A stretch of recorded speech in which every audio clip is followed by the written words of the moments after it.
Donald Trump is a racist. We know that. We're not particularly shocked by it. There rarely are any consequences for it. I mean, hell, he became president potentially because of that more than any other individual factor. But today we do have a little bit of pushback against some of his more explicit racism. And this comes from his recent attacks on Twitter against Elizabeth Warren. So she did her live Instagram video. She had the gall to do that, and he was incensed by it. And so he tweeted this: "If Elizabeth Warren, often referred to by me as Pocahontas, did this commercial from Bighorn or Wounded Knee instead of her kitchen, with her husband dressed in full Indian garb, it would have been a smash." That tweet brought to you by the President of the United States. He went on to say, "This is less offensive but more stupid.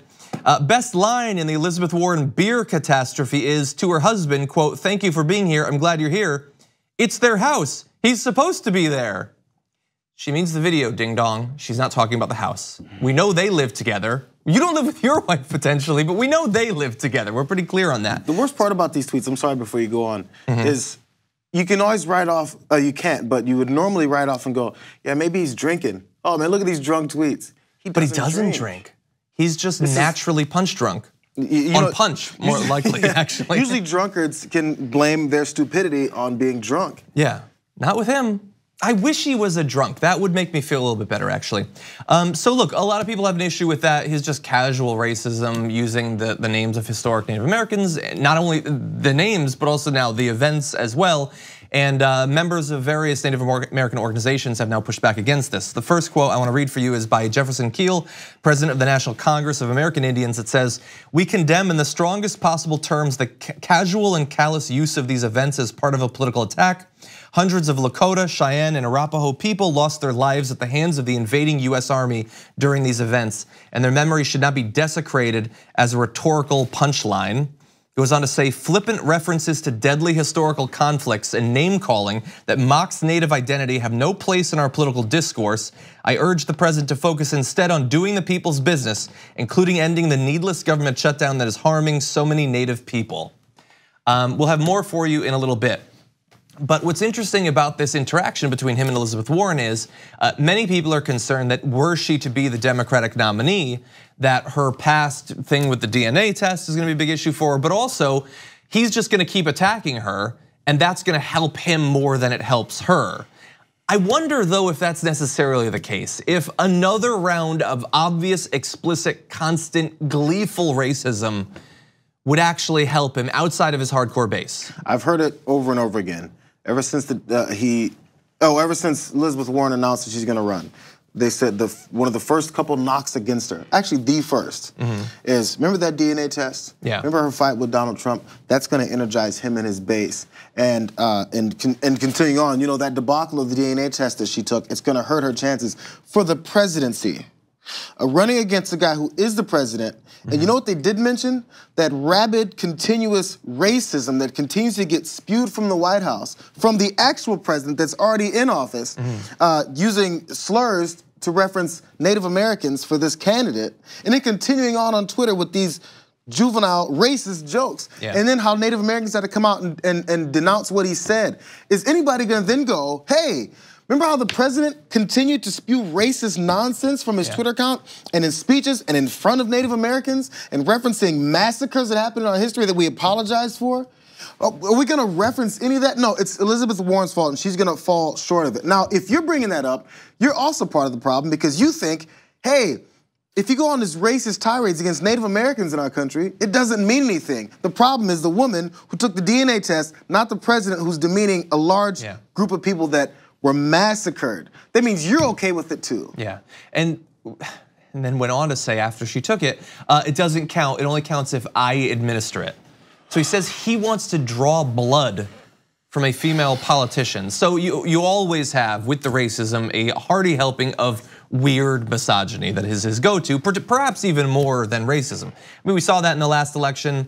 It didn't seem to dissuade many Republicans from voting for him. But we also know how the 2018 election went, and so it's possible that as the years go by, more and more women might be turned off by a little bit of that constant weird misogyny coming from him.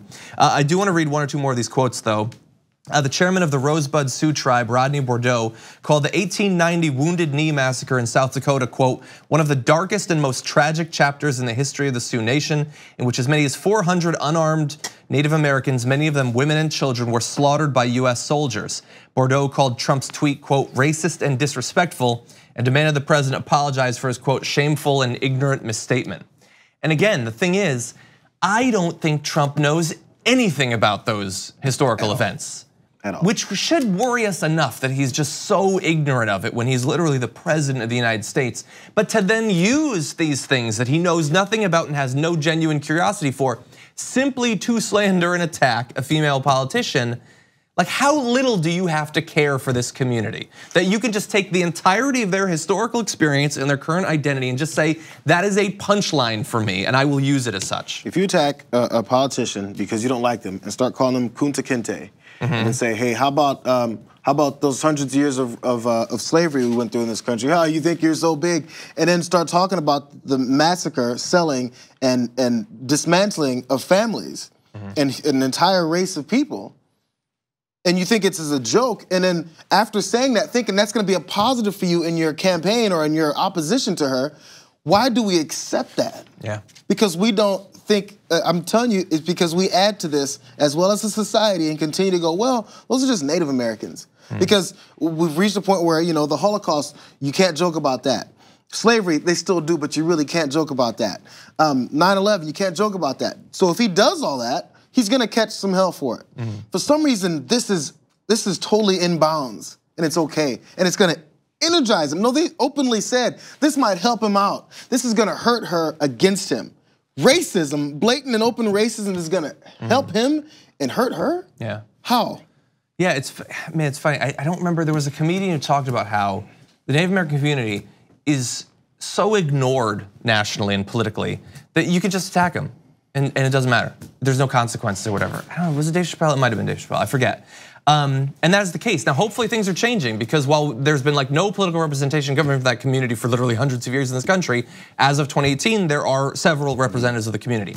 I hope that will cause some of these people who so casually express both ignorance and malice against this community will be a little bit more hesitant to do that in the future. And every time he steps in front of one of these reporter gaggles or is about to take off to go to North Carolina, wherever he's gonna fly off to say something stupid, every reporter should ask him, hey, do you take back the racist statements you said about Wounded Knee and the massacre and all these things you want to talk about? Do you take them back? And he says, blows it off. The next person should ask him again. Yeah. This should follow him around. Thank you very much for watching this clip from The Damage Report. If you liked it, don't forget to subscribe to this channel and ring the bell on YouTube to get notifications of our new videos. And of course, you can catch the full Damage Report live every weekday at 1 p.m. Eastern, 10 a.m. Pacific on TYT Network on YouTube TV.